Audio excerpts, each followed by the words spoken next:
इन दोस्तों, आज के वीडियो में हम पढ़ेंगे फर्स्ट ग्रेड ज्योग्राफी के पुराने पेपर। तो शुरू करते हैं प्राध्यापक 2013 भूगोल का पेपर। क्वेश्चन नंबर 1 है, शांत उद्गार वाले ज्वालामुखी कहलाते हैं। तो वो है हवाई तुल्य ज्वालामुखी।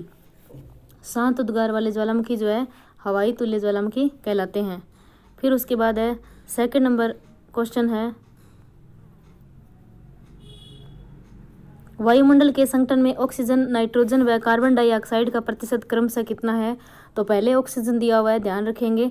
तो ऑक्सीजन का है 21%, नाइट्रोजन है 78%, कार्बन डाइऑक्साइड है 0.03%। तो ऑप्शन नंबर 2 इसका सही आंसर हो जाएगा। फिर है, कौन सी रूपांतरित चट्टान नहीं है। तो ग्रेनाइट रूपांतरित चट्टान नहीं है, क्योंकि ग्रेनाइट क्या है, आग्नेय चट्टान है, जबकि संगमरमर, क्वार्टजाइट, सिस्ट जो है रूपांतरित चट्टान है। क्वेश्चन नंबर 4 है कि सीफ, इसके अंदर हमें सुमेलित करना है। तो सीफ जो है वो पवन के निक्षेप से बनता है। दैत्याकार सोपान है वो बनता है हिम अपर्दन से, और नदमुख बनते हैं नदी के अपर्दन से। जालीदार शिला बनती है पवन के अपर्दन से। तो जालीदार शिला पवन के अपर्दन से, नदमुख नदी अपर्दन से, सीफ जो है पवन निक्षेप से बनते हैं, ये बालू का स्तूप है, और दैत्याकार सोपान है वो हिम अपर्दन से बनता है। नेक्स्ट है, मध्यवर्ती अमेरिका एवं प्रशांत महासागरीय प्लेट के बीच में कौन सी लघु प्लेट स्थित है। तो कोकोस प्लेट है वो मध्यवर्ती अमेरिका और प्रशांत प्लेट के बीच में स्थित है, कोकोस प्लेट। फिर उसके बाद है, पवनकृत अपरदनात्मक स्थलाकृति का सही समूह क्या है। तो अपरदनात्मक स्थलाकृति पूछी है पवन की, तो वो है भूस्तंभ, छत्रकशिला और यारडांग।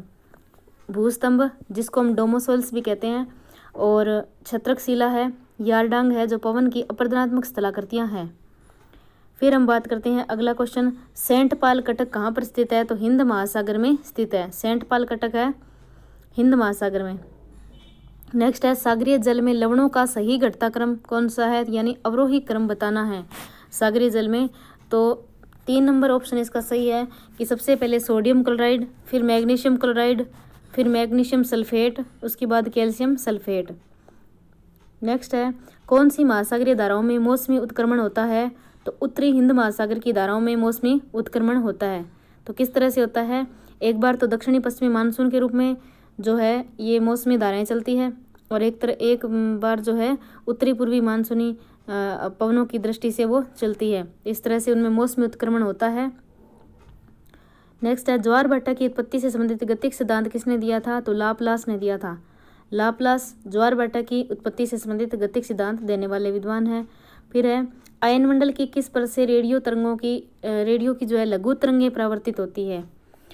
तो इसके अंदर है, जैसे डी परत, ई परत, एफ और जी परतें होती हैं, उनमें लघु तरंगें परावर्तित करने वाली है एफ परत, जिसको हम अपलिटन परत भी कहते हैं। तो एफ परत है जिसमें रेडियो की लघु तरंगें परावर्तित होती है।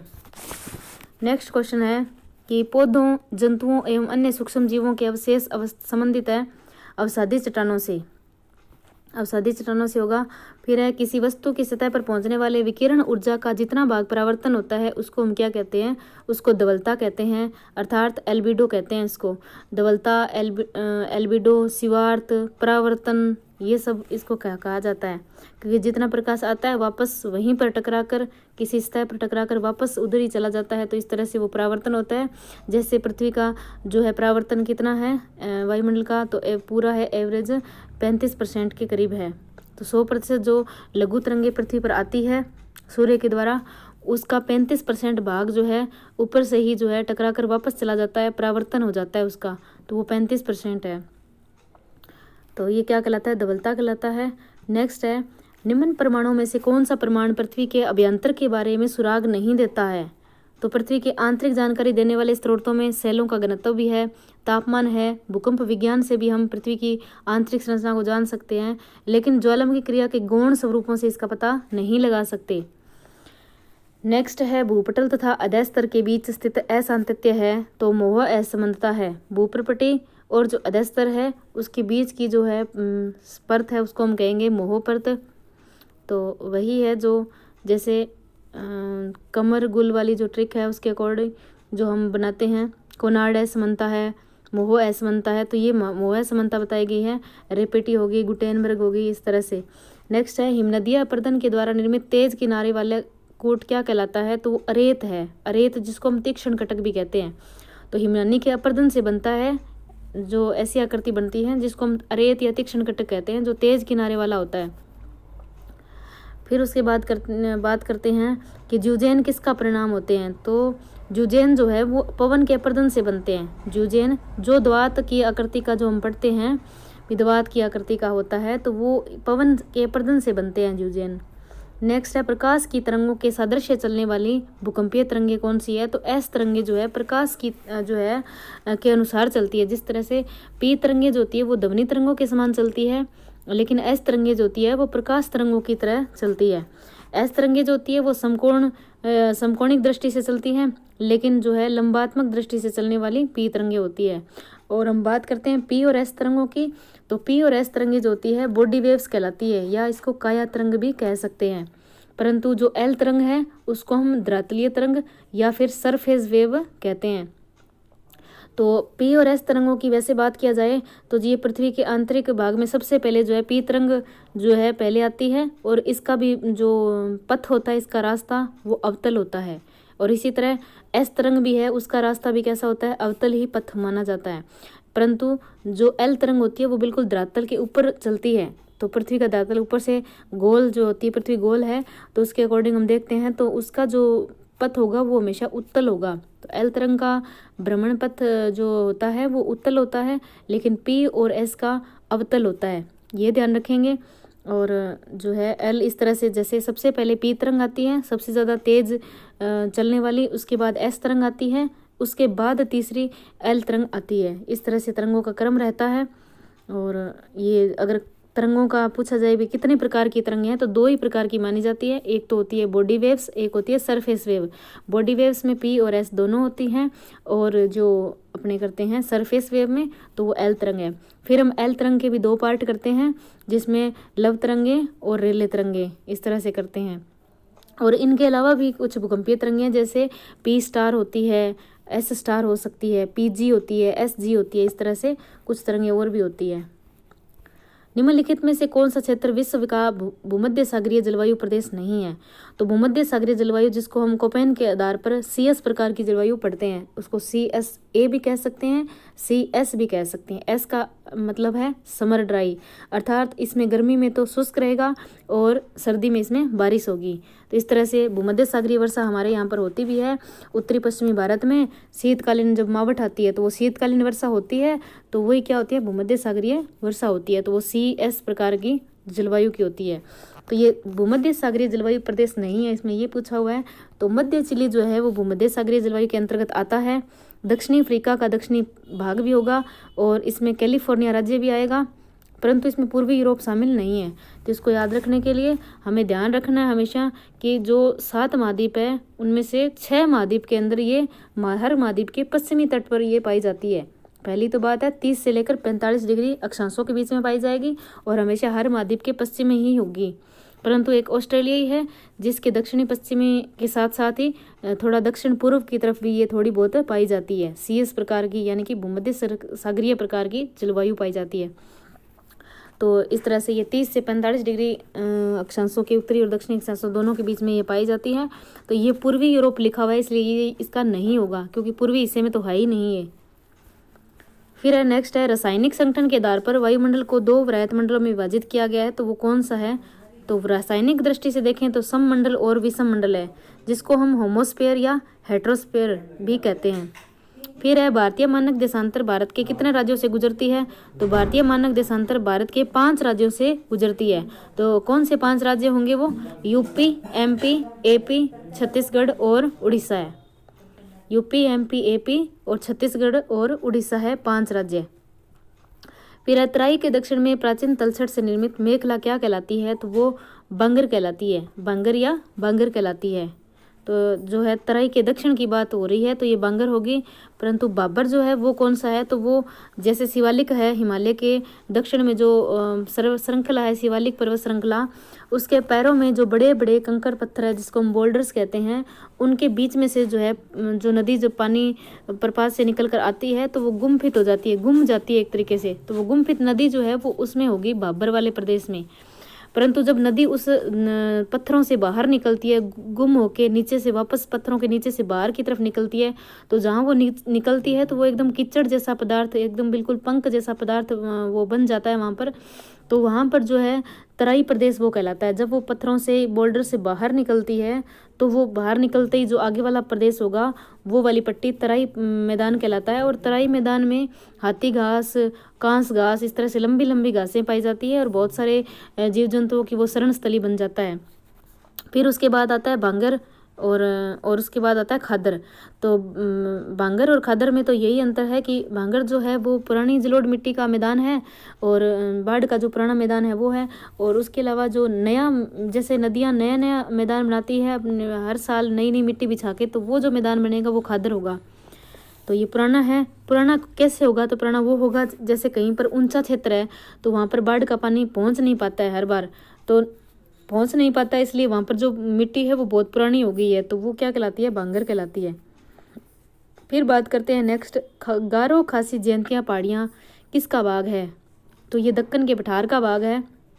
गारो खासी जयंतिया की पहाड़ियाँ दक्कन के पठार का भाग है। तो ये हम हिमालय का बाग नहीं कह सकते, बिल्कुल भी नहीं कह सकते, ये दक्कन के पठार का बाग है।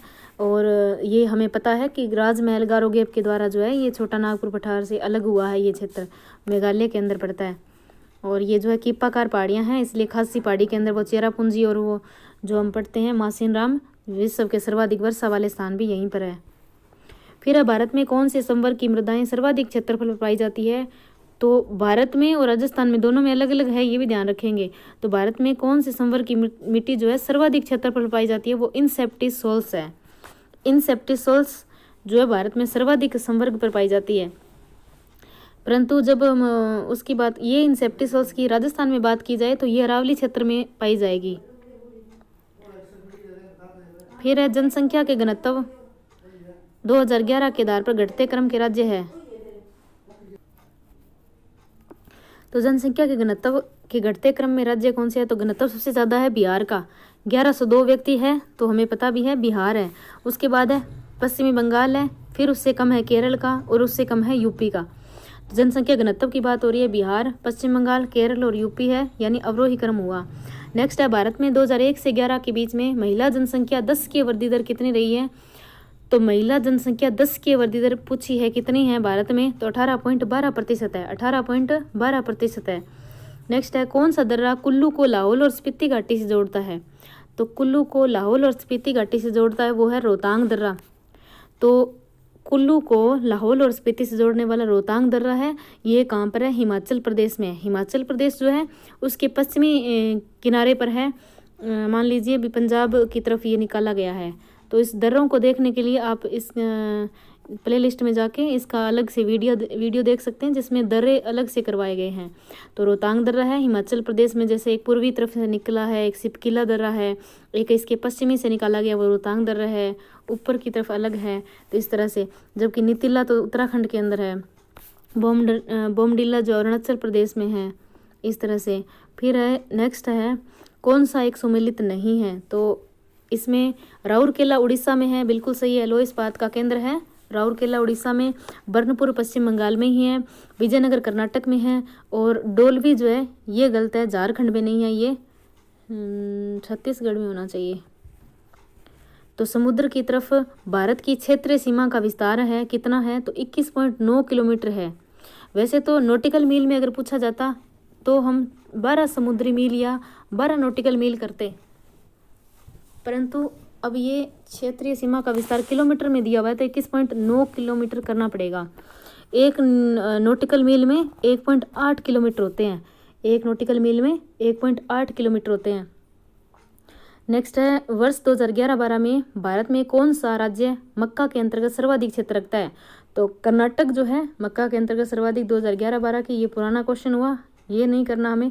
नेक्स्ट है लेटराइट मृदा जो है जहाँ नहीं मिलती है वह है उत्तर प्रदेश। यूपी में नहीं मिलती लेटराइट मिट्टी, तो लेटराइट मिलेगी कहाँ पर? तो लेटराइट को हमें याद रखने के लिए देखना होगा कि जहाँ पर बारिश, मान लीजिए भी मानसून जहाँ प्रवेश करेगा सबसे ज़्यादा, और जिस साइड में ज़्यादा बारिश होगी तो वहाँ पर जो है वो मिट्टी जो बनेगी वो ईंट जैसी लाल मिट्टी हो जाएगी, और वहाँ पर जो है ज़्यादा फसलें उगा नहीं सकते हैं, क्योंकि वो उस मिट्टी का जो है वो धुलकर जो ऊपर के जो पोषक तत्व है वो सारे धुलकर बाहर चले गए हैं, निकल गए हैं वहाँ से, तो वो इतनी ज़्यादा उपजाऊ है भी नहीं, इसलिए वहाँ पर कुछ ही फसलें होती है, जैसे काजू की फसल है, नारियल की फसल है, इस तरह से होती है।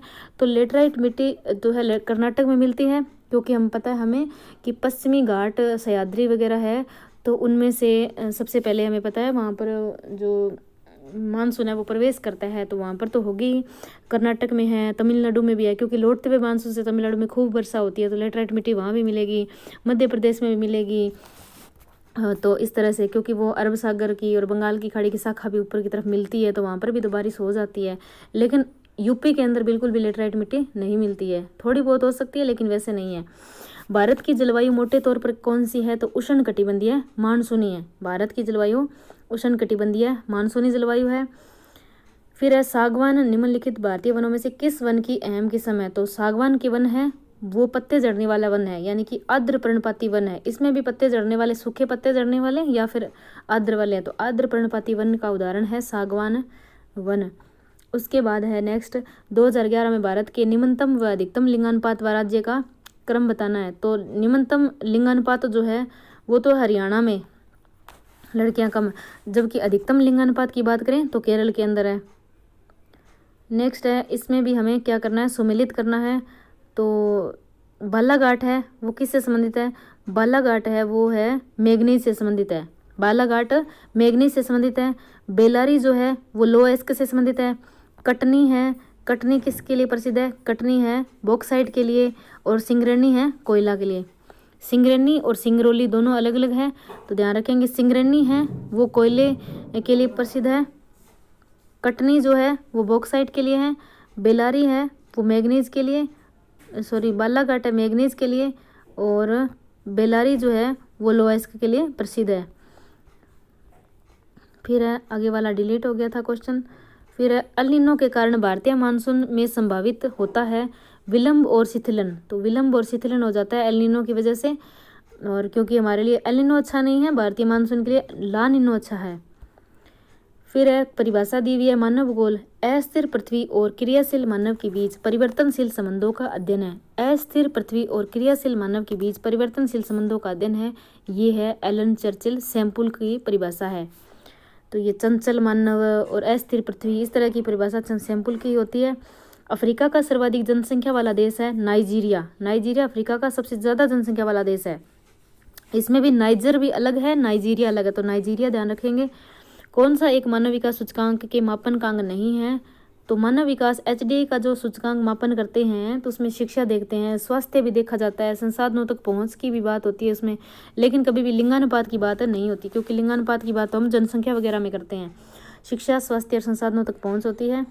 फिर है फुटकर व्यापार किस वर्ग की आर्थिक क्रिया है? तो फुटकर व्यापार है तो वो तृतीयक है। व्यापार कोई भी प्रकार का व्यापार हो तो हमेशा ही तृतीयक व्यवसाय में आएगा। नेक्स्ट है अंतर्राष्ट्रीय व्यापार का व्यस्ततम महामार्ग है। तो व्यस्ततम महासागरीय मार्ग कौन सा है? तो उत्तरी हिंद महासागरीय मार्ग है, जो कि अंतर्राष्ट्रीय व्यापार का क्या है? व्यस्ततम महासागरीय मार्ग है।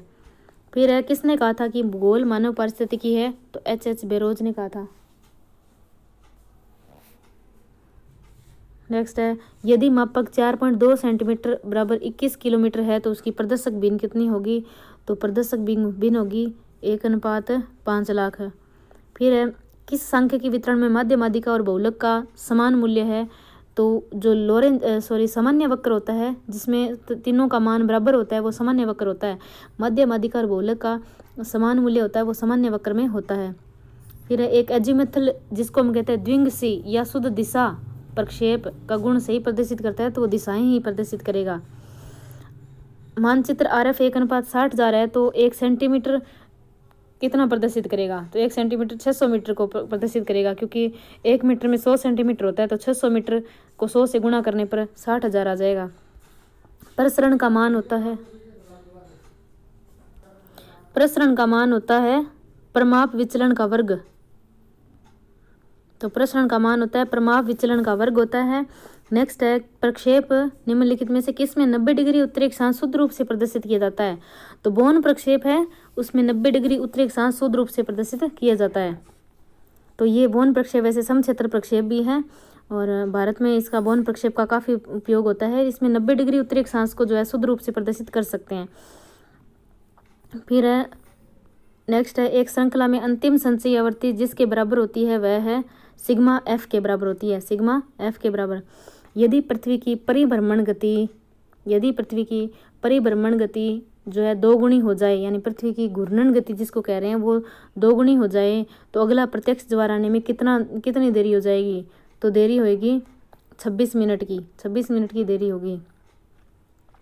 किसने कहा था कि भारत विश्व की समस्त प्रकार की जलवायु रखता है। तो मार्सडेन ने कहा था कि भारत विश्व की समस्त प्रकार की जलवायु रखता है। फॉकलैंड की धारा किस महासागर में चलती है। तो वो है अटलांटिक महासागर में चलती है, अटलांटिक महासागर में। फिर है भारत किसके साथ सबसे लंबी अंतर्राष्ट्रीय सीमा रखता है। तो बांग्लादेश के साथ ही रखता है। फिर है नील नदी का डेल्टा सबसे अच्छा उदाहरण है, चापाकार डेल्टा का उदाहरण है, चापाकार के रूप में ही बहती है ये। भू संतुलन साम्यता पुनर्स्थापित करने वाली प्रक्रिया कहलाती है भू संतुलन समंजन। ये एक क्वेश्चन थोड़ा ध्यान से पढ़ने वाला है क्योंकि इसमें सभी में हमें जैसे भू संतुलन तुल्यता भी लगता है, लेकिन हमें ध्यान रखना है कि भू संतुलन साम्यता पुनर्स्थापित करने वाली जो प्रक्रिया होती है उसको कहते हैं आइसोस्टेटिक एडजस्टमेंट, भू संतुलन समंजन कहा जाता है। कौन सा एक अंतर्जात बल नहीं है। तो अन्नाच्छादन जो है अंतर्जात नहीं है, बाह्य बल है। तो अंतर्जात तीनों ही हो जाएंगे, महाद्वीपीय निर्माणकारी, पर्वत निर्माणकारी और पटल विरूपणी। अभिवहन तापीय विलोमता उत्पन्न होने का कारण क्या है। तो अभिवहनीय जो तापीय विलोमता होती है उसकी वजह से क्या होता है कि उष्ण वायुपुंज का शीतल वायुपुंज के ऊपर चढ़ना, गर्म वायुपुंज जो है वो शीतल ठंडी वायु के ऊपर चढ़ जाती है तो उससे अभिवहनीय तापीय विलोमता होती है। तो तापीय विलोमता होती क्या चीज़ है। ऊंचाई पर जाने पर नॉर्मल तो क्या होता है कि ऊंचाई पर जाने पर तापमान कम होता है, परंतु कभी ऐसी स्थिति भी हो जाए कि ऊंचाई पर जाने पर तापमान कम होने की बजाय बढ़ जाए तो वही क्या कहलाती है, तापमान विलोमता कहलाती है। नेक्स्ट है कि उपोष्ण मंडल में उच्च वायुदाब का कारण क्या है। तो वायु का अवतरण है। उच्च वायुदाब जो हाई प्रेशर होता है उपोष्ण मंडल वाले पेटी में, तो वो इसका कारण क्या है। तो वायु का अवतरण है, क्योंकि वायु जो है भूमध्य से सागर है, यानी कि भूमध्य रेखा के ऊपर से, यानी कि 0 से 5 डिग्री के ऊपर वाली पेटी जो डोल्ड्रम पेटी है वहाँ से जो हवाएं ऊपर उठती है, ऊपर उठने के बाद 30 से 35 वाला जो बेल्ट है जिसको हम उपोष्ण वाला बेल्ट कहते हैं उसके अंदर वायु नीचे बैठती है। ऊपर उठने के बाद वो नीचे बैठती है तो उसमें जाके नीचे बैठती है, तो इस तरह से वो जो है उसका जो वायुदाब है वो हाई वाला बन जाता है। तो हाई प्रेशर जोन है वो, तो वायु अवतरण हो जाएगा। कोपेन की जलवायु वर्गीकरण में CS किसको निर्देशित करता है। तो ये भूमध्य सागरीय जलवायु को, अभी पीछे हमने किया। थानवेट का 1948 में दिया गया जलवायु वर्गीकरण किस पर आधारित था। तो वो था संभाव्य वाष्पोत्सर्जन पर आधारित था, संभाव्य वाष्पोत्सर्जन पर। और क्वाजालिन क्या है। तो क्वाजालिन है प्रशांत महासागर में एटोल है, प्रशांत महासागर में वलय भित्ति को ही कहते हैं क्वाजालिन। कौन सा एक जैविक महासागरीय निक्षेप नहीं है। तो लाल मृत्तिका जैविक नहीं है, लाल मृत्तिका अजैविक निक्षेप है। टेरोपोड है, ग्लोबिजेरन है, डाइटम, ये सारे तो जैविक महासागरीय निक्षेप है, लेकिन लाल मृत्तिका अजैविक कहलाती है। प्रवाल द्वीपों की उत्पत्ति के हिमनद नियंत्रण का सिद्धांत किसने दिया था। तो डेली ने दिया था, RA डेली ने। नेक्स्ट है कथन और कारण दिए हुए हैं। तो इसमें है पछुआ हवाएं दक्षिणी गोलार्ध की अपेक्षा उत्तरी गोलार्ध में अधिक शक्तिशाली होती है क्या। बिल्कुल नहीं, ये गलत है, क्योंकि पछुआ हवाएं दक्षिणी गोलार्ध में ज़्यादा तीव्र होती है, जिसको हम प्रचंड 50 चीकता 60 40 वगैरह कहते हैं, तो वो दक्षिणी में होगी, तो इसलिए ये गलत हो जाएगा। उत्तरी गोलार्ध में दक्षिणी गोलार्ध की अपेक्षा अधिक स्थलीय क्षेत्र है, ये वाली बात सही है, तो इसका 3 नंबर ऑप्शन होगा। अगला क्वेश्चन डिलीट हो गया था। फिर है नेक्स्ट, संभववाद शब्द का प्रयोग सबसे पहले किसने किया। तो संभववाद शब्द का प्रयोग फेब्रे ने किया। शब्द का प्रयोग फेब्रे ने, लेकिन संभववाद जो दिया था वो ब्लांस ने दिया था। नियतिवादी चिंतन का पहला विचारक कौन था। स्ट्रेबो, स्ट्रेबो जो है नियतिवादी चिंतक का पहला विचारक था। फिर है कौन सा सम्मिलित नहीं है। तो बोमेन जो है, ईसा बोमेन संभववादी थे, बिल्कुल सही है। हमबोल्ट पर्यावरणवाद, ये भी सही है। और ग्रिफिथ टेलर नवनिश्चयवाद, ये भी सही है। डिमांजिया नियतिवाद नहीं थे, गलत है, संभववादी थे। फिर है नेक्स्ट डिलीट हो गया था।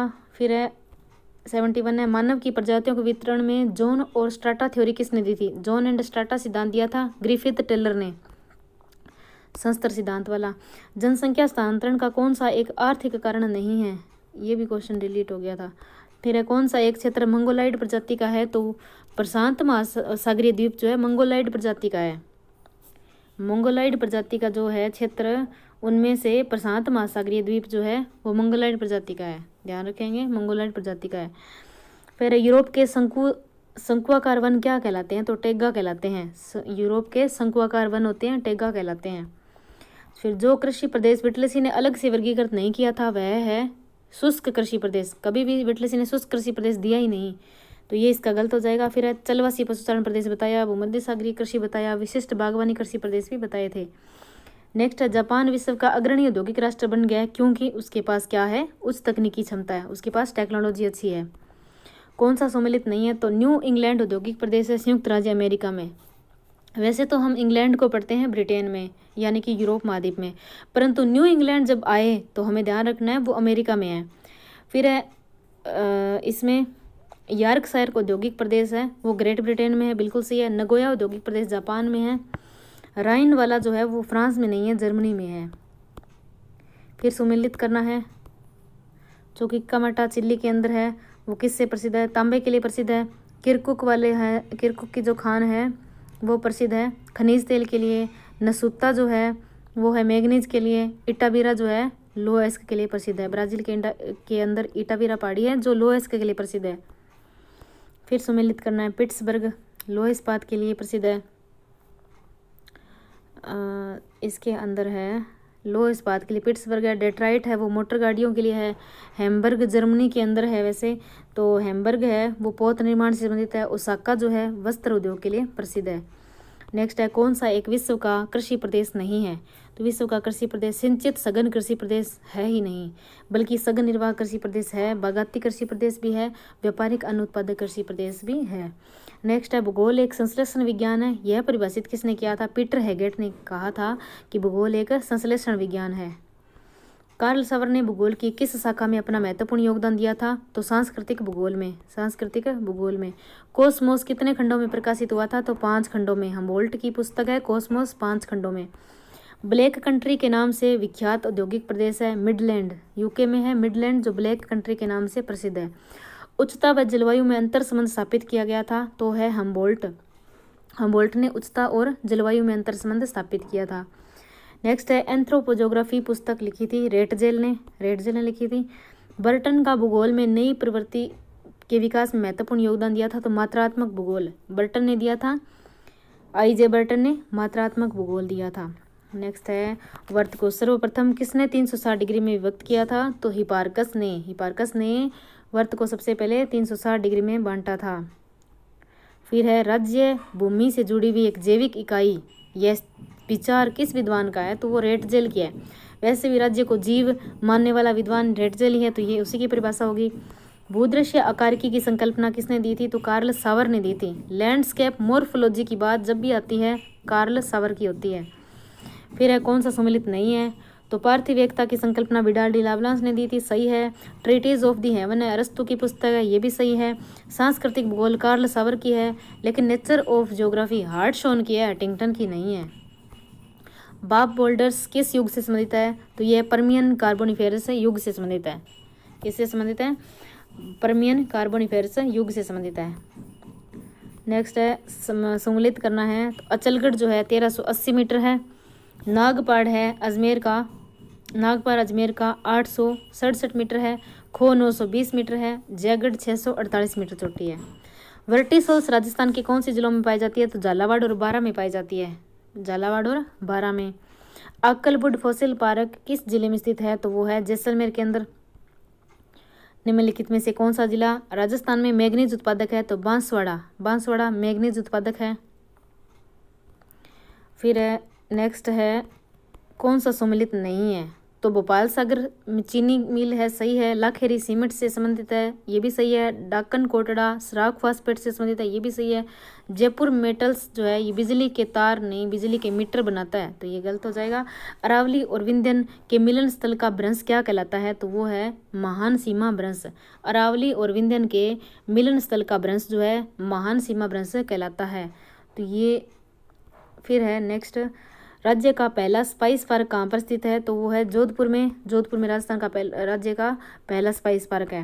राजस्थान में कौन से जिले 2011 में 100 से कम जनसंख्या घनत्व वाले हैं, तो जैसलमेर, बीकानेर और बाड़मेर। 2001 से 11 के मध्य न्यूनतम और अधिकतम प्रतिशत जनसंख्या वाले जिले, न्यूनतम में तो गंगानगर है, अधिकतम वाला बाड़मेर है। नेक्स्ट है, ये डिलीट हो गए आगे वाले। फिर है जगतपुरा आनंदपुरा भूखिया जो है सोने के भंडारण के लिए प्रसिद्ध है। राजस्थान में निम्न जिलों में से कौन से जिले में गंगा नहर से सिंचाई होती है, तो गंगानगर में ही होती है। उपोषण वायदा पेटी में वायु की गति कैसी होती है, अवरोही। 2 बार आ गया ये क्वेश्चन, अवरोही है और इसमें ध्यान रखेंगे। फिर है जैसलमेर के निकटवर्ती क्षेत्र की शैलें होती है, तो वो है जुरासिक बालू का पत्थर की है। जैसलमेर के पास में जो भी शैलें हैं वो जुरासिक बालू का पत्थर की है। फिर है नेक्स्ट, कौन से 4 जिले राजस्थान के सर्वाधिक वन क्षेत्र वाले हैं, ये भी इसमें डिलीट है। फिर है कौन सा वलन का प्रकार नहीं है, तो परिवलित होता है, एकनत वलन होता है, समनत वलन भी होता है, लेकिन कटक कोई वलन में नहीं आता है। कौन सा एक युग्म सही सुमेलित नहीं है, तो ढाल पतन सिद्धांत डेविस का है। ढाल प्रतिस्थापन सिद्धांत पेंक ने दिया था। ढाल मूल्यांकन मॉडल वुड का है। पहाड़ी ढाल चक्र सिद्धांत स्टॉलर का नहीं है, पहाड़ी ढाल चक्र किंग का है।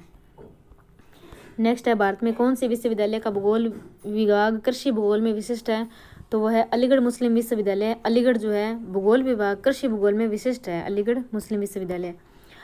ममफोर्ड ने कौन सी अवस्था की नगरीय विकास की चरमोत्कर्षता की घोतक बताई है, तो चरम अवस्था बताई है लास्ट वाली नेक्रोपोलिस है। ममफोर्ड ने 6 अवस्था बताई थी नगरीय विकास की, उनमें से सबसे लास्ट वाली या चरम अवस्था वाली थी नेक्रोपोलिस।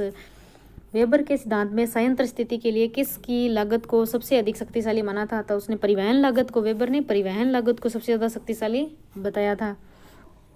फिर है वह जनसंख्या जिससे अधिकतम उत्पादन संभव होता है, अनुकूलतम जनसंख्या है। तो अनुकूलतम जनसंख्या का विचार, ये जो परिभाषा दी हुई है वो रॉबिन्सन ने की है। तो वह अनुकूलतम जनसंख्या वह जनसंख्या जिससे अधिकतम उत्पादन संभव होता है। उत्पादन अधिकतम जब भी आती है बात, तो रॉबिन्सन का की ये परिभाषा है। कौन सा एक प्राचीन नगर नहीं है, तो वियना जो है जो ऑस्ट्रिया में है, ये प्राचीन थोड़ी ना है, ये नया नगर है। एथेंस, कोसाम्बी, बेबीलोन ये पुराने नगर है। कौन सा नगर प्रभाव क्षेत्र संबंधित नहीं है, तो प्राथमिक नगर प्रभाव क्षेत्र से संबंधित नहीं है। अमलैंड है, नगर क्षेत्र है, नगर पृष्ठ प्रदेश है, लेकिन प्राथमिक नगर प्राइमेट सिटी तो अलग हो जाएगा। सीमाओं का आधुनिक वर्गीकरण किया था, किसने किया था, आर हार्डशॉ ने किया था। अनुवांशिकीय वर्गीकरण सीमाओं का हार्डशॉ ने किया था। थोड़ी सी स्पीड ज़्यादा है क्योंकि हम इसको पूरा करने वाले हैं, इस पेपर को ज़्यादा टाइम बर्बाद ना करते हुए इसको 150 क्वेश्चन जो है हम पूरे कर लेते हैं जल्दी से। तो फिर है वायु वॉन थ्योनेन के अनुसार किस खंड में शीघ्र नष्ट होने वाली उपजों को अपनाया जाता है, तो पहली पेटी होती है। पहला खंड होता है जिसमें दूध दही घी वाली जो पेटी होती है फल वाली, तो वो पहली पेटी होती है जो अंदर की तरफ होती है, और उसको इसमें जो जल्दी खराब होने वाली चीज़ें होती है वो उसको उगाया जाता है वहाँ पर। फिर है राजनीतिक भूगोल में संयुक्त क्षेत्र सिद्धांत किसने दिया था, तो S.B. जोन्स ने दिया था। स्टीफन बी जोन्स ने संयुक्त क्षेत्र सिद्धांत दिया था। Unified field theory. प्रशिक्षणार्थियों हेतु शिक्षा मनोविज्ञान का आधारभूत कार्य क्या है, तो छात्रों की समस्याओं व्यवहार एवं आवश्यकता के प्रति अंतर्सूझ विकसित करना। साइको के क्वेश्चन है अभी। संबंधवाद के सिद्धांत या साचर्यवाद के सिद्धांत में कौन सा बंध संबंधित है, तो वह उद्दीपन व प्रत्युत्तर है। कौन सा है, उद्दीपन और प्रत्युत्तर। नेक्स्ट है इंटरनेट क्या है, तो प्रोटोकॉल नेटवर्किंग है। Protocol networking. निष्ठावान अध्यापक अनुभव करता है कि अधिगम की मात्रा एवं गुण का निर्धारण बहुत अधिक सीमा तक होता है, तो बहुत अधिक सीमा के तो होता है, तो विषय वस्तु विश्लेषण के द्वारा भी और छात्र की अंतःक्रिया के द्वारा भी। नेक्स्ट है कंप्यूटर आधारित अन्वेषण में कौन सा कथन जो है गलत है, तो वह कंप्यूटर साक्षर अधिगमकर्ता के लिए उपयोगी है, ये गलत है क्योंकि जरूरी नहीं है कि साक्षर अधिगमकर्ता के लिए हो। फिर है मनोविश्लेषण में जिसके अध्ययन पर बल दिया जाता है, तो किसके अध्ययन पर, अचेतन पर। मनोविश्लेषण में सिगमंड फ्राइड वाला सिद्धांत है, उसमें अचेतन पर ज़्यादा बल दिया जाता है। नेक्स्ट है कि कौन सी अधिगम की आधारभूत शर्त नहीं है, तो इसमें जो प्रतिपादन करना कोई आधारभूत शर्त नहीं है, पुनर्बलन है, संलग्नता है, अभ्यास भी है। नेक्स्ट है कौन सा प्रभाव किशोरावस्था से सम्मिलित नहीं है, अध्ययन के प्रति गंभीर न होना, ये किशोरावस्था से संबंधित नहीं है। किशोर अपराध के उपचार के लिए कौन सा तरीका सही है, तो वो है उपरोक्त सभी, इसमें देख लेंगे आप। उसके बाद पियाजे के अनुसार विकास की अवस्था में वह अवस्था जिसमें बालक अनभिज्ञ होता है, यद्यपि कोई वस्तु दिखाई नहीं दे रही है फिर भी वो अस्तित्व में है, तो वो अवस्था कौन सी होगी, तो वो होगी संवेदीगामक अवस्था।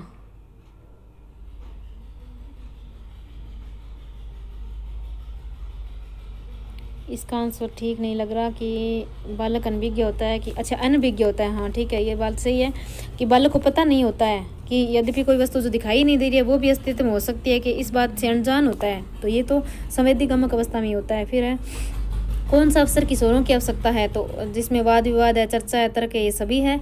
मनोविज्ञान का कौन सा संप्रदाय मनोविज्ञान को विशुद्ध विज्ञान के रूप में स्थापित करता है, तो वो है व्यवहारवाद है। किशोरों के साथ कार्य करते समय विशेष रूप से असमायोजित किशोरों के साथ नहीं चाहिए, आलोचनात्मक उपगम नहीं होना चाहिए। तनाव को कम करने का अप्रत्यक्ष तरीका जो है उदात्तीकरण है, और किशोरावस्था में बालकों को सहयोग देने के लिए जरूरी है अभिप्रेरणा जरूरी है। कौन सा प्रशिक्षण प्रतिमान का आधारभूत तत्व नहीं है, तो संप्रेषण प्रणाली नहीं है आधारभूत, तो शिक्षण प्रतिमान में सामाजिक प्रणाली, सहायक प्रणाली, संरचना होती है, लेकिन संप्रेषण प्रणाली नहीं होती है। कौन सी वस्तु हार्डवेयर तकनीकी का हिस्सा है, तो हार्डवेयर तकनीकी का हिस्से में मैजिक लालटेन हार्डवेयर है, और VCR है, ओवरहेड प्रोजेक्टर है, लेकिन अधिगम पैकेज है तो वही सॉफ्टवेयर में आएगा। निर्देशन दिया जाना चाहिए आजीवन। और फिर है कौन सा कारक सीखने की अंतर्दृष्टि सिद्धांत को प्रभावित करने वाला नहीं है, तो व्यक्तित्व नहीं है, बुद्धि है, प्रत्यक्षीकरण है, अनुभव है। फिर है नेक्स्ट शिक्षा तकनीकी थर्ड किसको कहा जाता है, तो वो प्रणाली विश्लेषण को शिक्षा तकनीकी थर्ड कहा जाता है। फर्स्ट हो तो हार्डवेयर उपगम होता है, सेकंड है तो सॉफ्टवेयर होता है, थर्ड है तो प्रणाली विश्लेषण होता है। रॉबर्ट गेन्ने के अनुसार कौन सा अधिगम का प्रकार नहीं है, तो अंतर्दृष्टि की बात ही नहीं की उसने, संकेत अधिगम बताया, श्रृंखला बताया, शाब्दिक साहचर्य भी है गेन्ने का, 8 प्रकार के बताए थे।